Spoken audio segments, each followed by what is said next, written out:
Assalamualaikum warahmatullahi wabarakatuh. Perkenalkan, nama saya Zahratun Nisa dari Program Studi Pendidikan Agama Islam semester 3B. Di sini saya akan menyampaikan makalah kelompok kami dengan judul Pengertian Evaluasi. Video ini saya buat untuk memenuhi tugas mata kuliah pengembangan kurikulum pendidikan agama Islam yang diampu oleh Bapak Muhammad Shodiq MPD. Pembahasan yang pertama adalah pengertian evaluasi. Evaluasi adalah suatu kegiatan untuk menentukan dan memberikan nilai terhadap suatu proses dengan menggunakan kriteria-kriteria tertentu untuk mencapai tujuan yang telah dirumuskan. Evaluasi atau penilaian harus dilaksanakan secara tepat, cermat, dan akuntabel, sebab evaluasi yang demikian akan dapat menggambarkan kemajuan belajar siswa secara objektif sehingga tidak akan merugikan baik diri siswa itu sendiri maupun stakeholder yang lain, termasuk masyarakat dan negara. Jika evaluasi berjalan sebagaimana yang telah dijelaskan tadi, maka evaluasi akan terhindar dari kekeliruan penilaian. Pembahasan yang kedua adalah tujuan evaluasi. Kegiatan evaluasi dilakukan dengan sadar oleh guru dengan tujuan untuk memperoleh kepastian mengenai keberhasilan belajar peserta didik dan memberikan masukan kepada guru mengenai apa yang dia lakukan dalam kegiatan pengajaran. Dengan kata lain, evaluasi yang dilakukan oleh guru bertujuan untuk mengetahui bahan-bahan pelajaran yang disampaikan, apakah sudah dikuasai oleh peserta didik ataukah belum, dan selain itu, apakah kegiatan pengajaran yang dilaksanakannya itu sudah sesuai dengan apa yang diharapkannya atau belum. Pembahasan yang ketiga adalah fungsi evaluasi. Evaluasi dan kegiatan mengajar merupakan satu rangkaian yang sangat erat di mana antara keduanya tidak dapat dipisahkan. Lebih dari itu, adalah guru harus mengetahui tugas dan fungsi evaluasi itu sendiri. Dikatakan demikian agar guru mudah menerapkannya untuk menilai kegiatan pembelajaran pada rumusan tujuan yang telah ditetapkannya. Berikut adalah beberapa fungsi evaluasi, antara lain yang pertama, penilaian berfungsi selektif.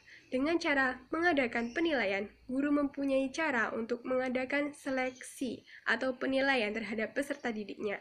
Yang kedua adalah penilaian berfungsi diagnostik. Apabila alat yang digunakan dalam penilaian cukup memenuhi persyaratan, maka dengan melihat hasilnya, guru akan mengetahui kelemahan peserta didik dan akan lebih mudah dicari cara untuk mengatasi. Yang ketiga adalah penilaian berfungsi sebagai penempatan.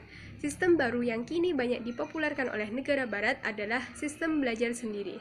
Belajar sendiri dapat dilakukan dengan cara mempelajari sebuah paket belajar, baik itu berbentuk modul maupun paket belajar yang lain. Setiap peserta didik sejak lahirnya telah membawa bakat sendiri-sendiri, sehingga pelajaran akan lebih efektif apabila disesuaikan dengan pembawaan yang ada. Yang keempat adalah penilaian berfungsi sebagai pengukur keberhasilan.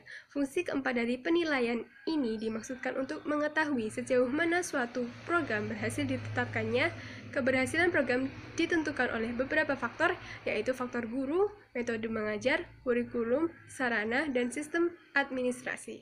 Pembahasan yang keempat adalah manfaat evaluasi. Manfaat bagi siswa yang pertama adalah siswa dapat mengetahui hasil evaluasi, memuaskan atau tidak memuaskan. Yang kedua, siswa dapat mengetahui sejauh mana telah berhasil mengikuti pelajaran yang diberikan oleh guru. Manfaat bagi guru yang pertama adalah guru akan mengetahui siswa-siswa mana yang sudah menguasai bahan pelajarannya. Yang kedua, guru akan mengetahui apakah materi yang diajarkannya sudah tepat atau belum. Yang ketiga, guru akan mengetahui apakah metode yang diberikan sesuai bagi siswa. Dan manfaat bagi sekolah yang pertama adalah dengan mengevaluasi dapat diketahui kondisi belajar yang dilangsungkan di sekolah.